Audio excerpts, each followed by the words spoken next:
A pair of brutal murders.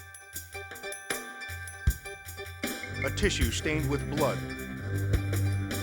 A mysterious list of names.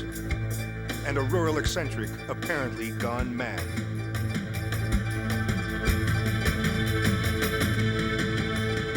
Can the police find him before he kills again?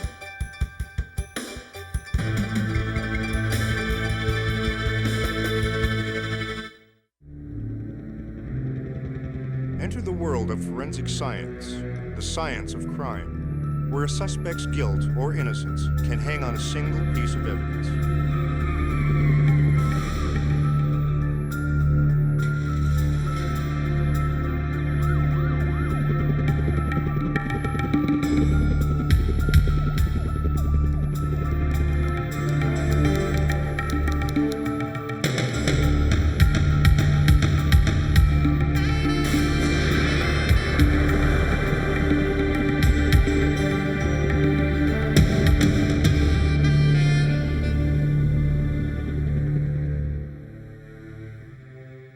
Police investigators invariably try to use logic to solve a crime, but occasionally they come across a case that, on the surface at least, makes no sense at all. In the spring of 1992, a young woman struggles to explain what has just happened to her. She tells police that when her aunt and uncle failed to attend a recent family gathering, she volunteered to go to their Toronto home. Once there, she made a horrible discovery.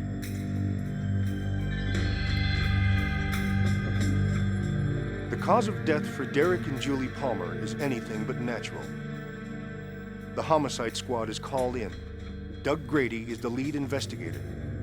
One of the first things we did was try to establish the last hours, and in particular, in this case, days, because they had been missing for approximately 2 or 3 days. Derek and Julie Palmer have been happily married for 25 years. According to their niece, they have no enemies. No one in their circle can understand why anyone would want to do the Palmers harm. Forensic identification officers search the Palmers' car for clues. They find a blood-stained tissue on the front seat. Police learn that Derek was an avid photographer. They find several cameras have gone missing from his darkroom. The Palmers' bodies are taken to the morgue. Forensic pathologist Noel McAuliffe conducts the examination. The female had been beaten around the forehead and face. There were clear indications of bruising. Of specific interest were ligature marks, which were clearly delineated on both wrists and ankles. The injuries on the front of the body would lead me to the opinion that she was bound hand and foot, that these ligatures were joined, and that she was carried as one would carry a basket and bounced around lightly on the floor. It would be indicative of a component to this particular crime. In contrast to the female victim, the male victim had a clear ligature mark on one wrist only. The remaining signs of violence on this individual are evidence of manual pressure on the neck, again with signs of asphyxia. The Palmers have been brutally murdered. Why? And where could these murders have taken place? Police learn that the couple had a farm in the Caledon Hills, 1 hour northwest of Toronto. When Derek failed to return to their North Toronto home that spring evening, his wife apparently grew anxious. Family members and friends say she called around to ask if anyone had seen or heard from her husband. It was the last time any of them ever heard from Julie. But telephone records the police obtained indicate that Julie received a call from Caledon that evening. Investigators now turn their attention to the Palmers' Caledon farmhouse. Led by Jim Hutchison, Ontario Provincial Police investigators begin searching for clues. We had the OPP ERT team out, and we scoured all the concessions, the ditches on either side, all around the area on the side roads. In the Palmer's garbage, investigators find many strange things. Human feces carefully wrapped in newspaper, pornography, and several sheets of paper full of lists of mysterious items. Inside the farmhouse, police find a newspaper that is missing the section in which the feces have been wrapped. Clearly, whoever left the garbage behind has been inside the Palmer's farmhouse. But what does it add up to? Who were the police looking for? For investigators on the Palmer case, the answer would ultimately lie here. Exhibit A, a handwritten list of names that make no more sense than the murders themselves. There were a lot of lists of pieces of artillery, ships, airplanes, and they were being crossed off. So it looked like they made a list and then they crossed it off. And at the start, we didn't know what to make of it. Grady turns to forensic handwriting analyst Greg Dawson for help.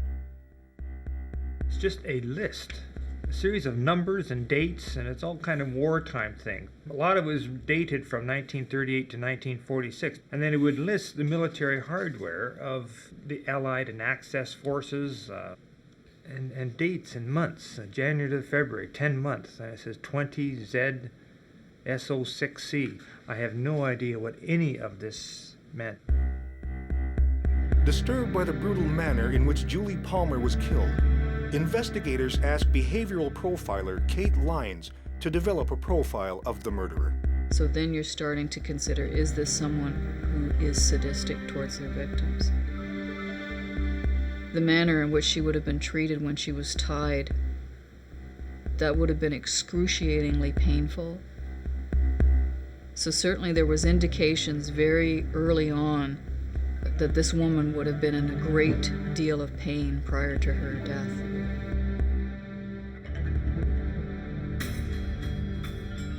Inside the Palmer's farmhouse, investigators find a small blood stain. They send a sample to the lab for analysis. The blood matches that of Julie Palmer. Grady then learns that the OPP officers recall having found similar handwritten lists at other Caledon area break-ins. Over the past several months, a series of break-ins has taken place not just in the Caledon Hills, but in much of central Ontario's cottage country. The police have gone so far as to give the mysterious intruder a nickname. He is known as the House Hermit, because he lives for a while in the houses he breaks into.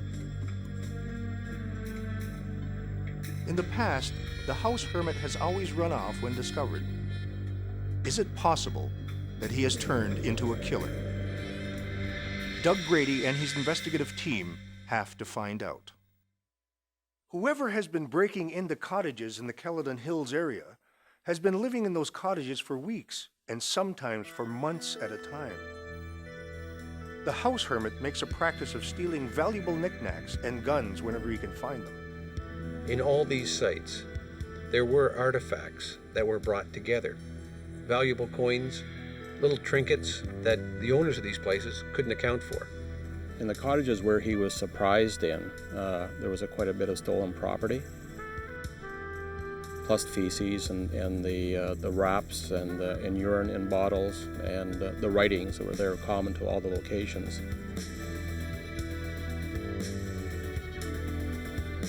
Where he was not surprised, the cottages were cleaned out and there was nothing left. It was as if he was never there.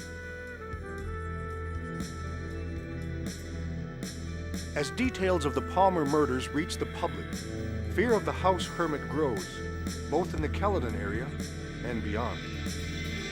A composite drawing of the suspect is released.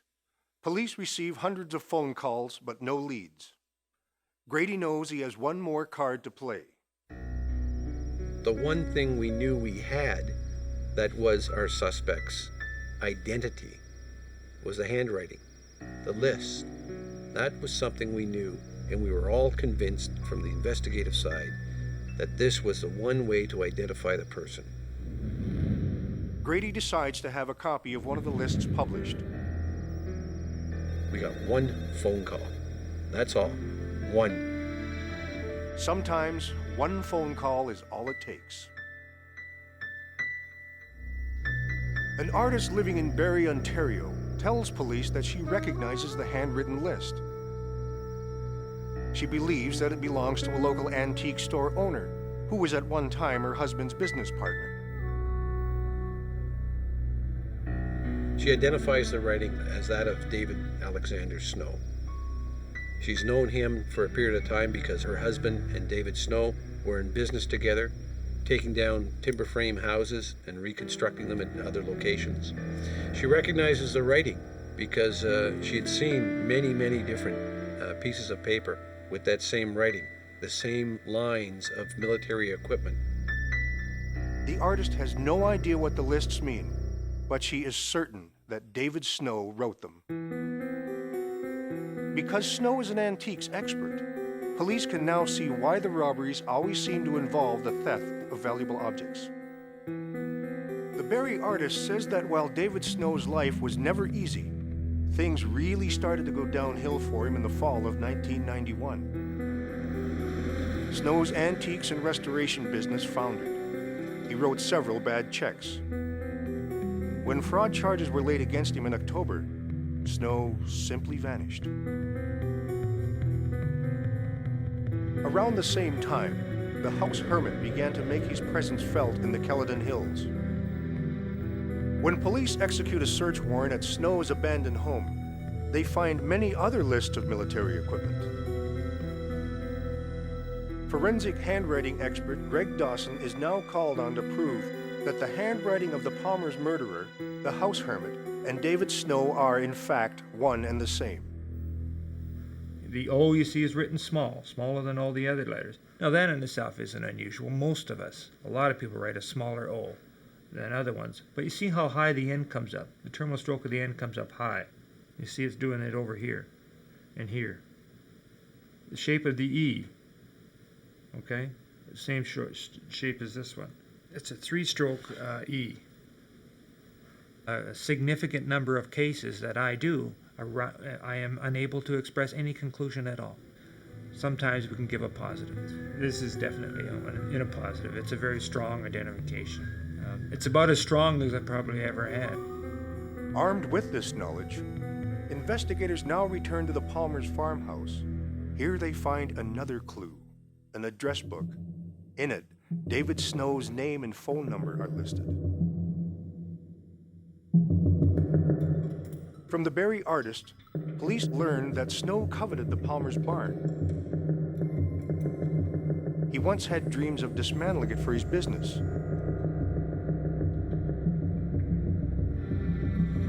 Two years ago, he even went so far as to meet with the Palmers to discuss the matter. But while Derek Palmer was happy to take a photograph of the meeting, in the end, he and his wife did not want to part with their barn. So the Palmers knew David Snow. Was it this knowledge that cost them their lives? Doug Grady can't be certain. All he knows is that he must find the man. But where has Snow gone? We knew through telephone records from the farmhouse that there were contacts to the GO train stations, to the other train stations in the area, bus terminals. We knew that David Snow, who didn't drive, was trying to get out of the Toronto area. So we knew that he was on the move, but we didn't know where to, though. It isn't long before a series of Vancouver area assaults come to Grady's attention. That summer, there are 3 young female victims in just 3 weeks. The third attack is on video store clerk Natalie Bell. A co-worker tells police that Natalie has been kidnapped in broad daylight at gunpoint.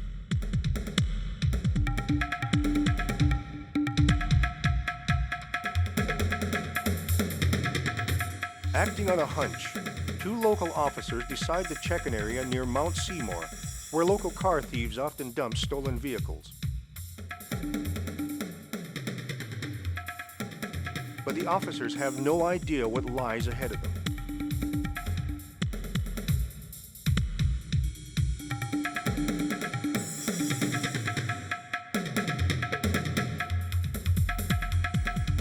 At a makeshift camp, Natalie has just been forced to join a second kidnap victim. Fiona Magnetta has spent 8 days stripped and bound. She has also been assaulted.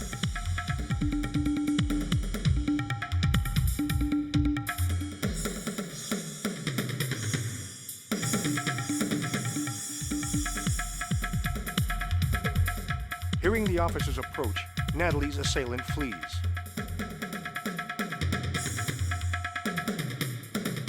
The women's description of their kidnapper convinces police that they just missed catching the notorious David Snow. The search for David Snow goes into overdrive. In the next several hours, it becomes the largest manhunt in Vancouver area history. But somehow Snow continues to elude capture. Who will Snow's next victim be? Returning to Natalie's car, the officers make a discovery that leads straight back to the Palmer murder case and to Detective Doug Grady in Toronto. There was photographic equipment in the back of the car, which we found receipts for in the house of the deceased in Ontario. So the photographic equipment matched up serial number for serial number. Police also find handguns in the car, stolen during the Caledon break-ins. The guns are loaded, ready to be used. But Grady and his team soon realize that Snow's patterns have not remained the same in recent weeks. If anything, they have intensified. David Snow is out of control.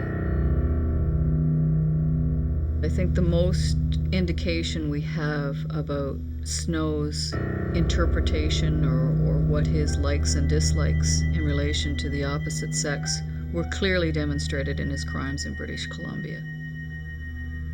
And that is very sadistic, very degrading behavior, very torturous, painful, prolonged pain for his victims, especially during activity. That tells me that this person is a sadist, that they derive satisfaction from the infliction and the response of victims to the pain that that person is inflicting. And that to me is speaks volumes as to what his fantasies must be. I mean, he kept one of his victims for more than 8 days.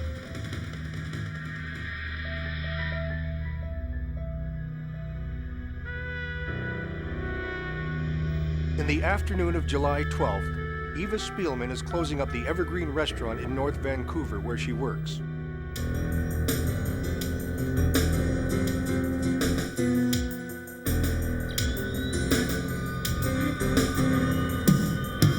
Responding to the burglar alarm Eva was able to trigger, 2 police officers arrive on the scene.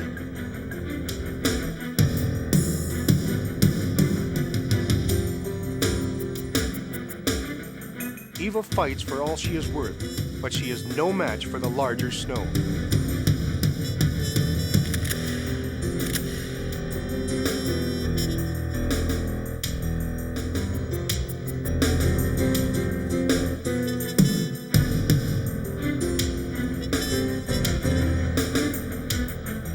By the time they reach her, Eva is losing consciousness. She barely survives the attack. Finally, after 3 months on the run, David Snow is in custody. He makes no confession. He refuses to even talk to the police. But Doug Grady feels he can make the case against Snow without Snow's help.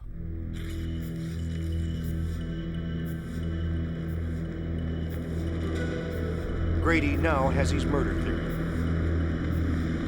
When Derek Palmer arrived at his farmhouse that spring afternoon, Grady believes that Snow confronted him immediately.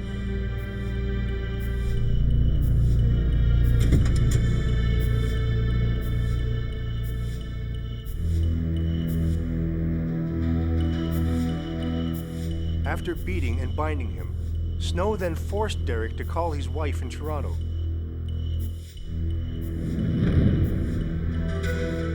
Julie was soon on her way to Caledon.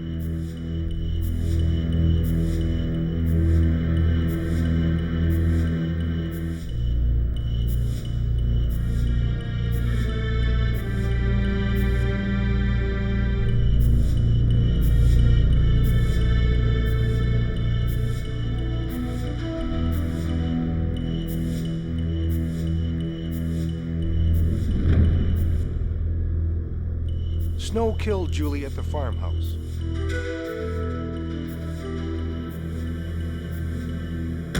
Then loaded Julie's body into the trunk of her car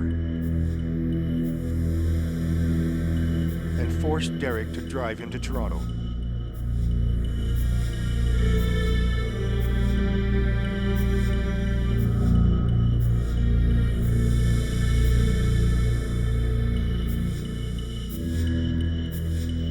Once inside the Palmers' North Toronto residence, Snow then killed Derek.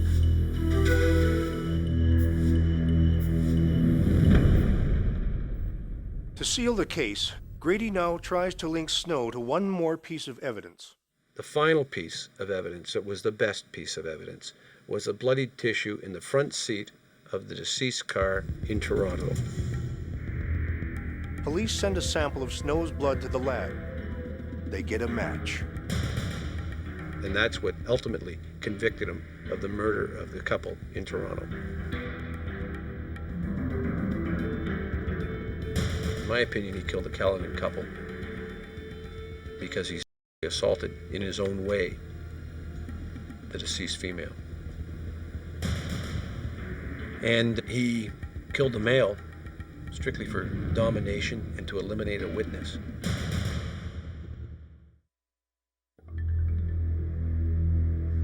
I don't know that we can ever understand the motivations of these types of criminals.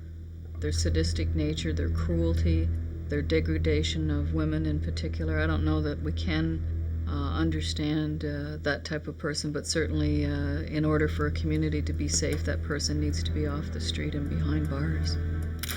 On August 21st, 1992, David Snow was convicted of robbery, kidnapping, and assault in British Columbia. He was later sentenced to life in prison for the murders of Derek and Julie Palmer in Ontario. Declared a dangerous offender, he is currently incarcerated for an indefinite period of time. The stories on Exhibit A are based on true cases. The forensic scientists and investigators are the actual individuals who worked on each case. The names of the victims are fictitious. The names of the guilty are real.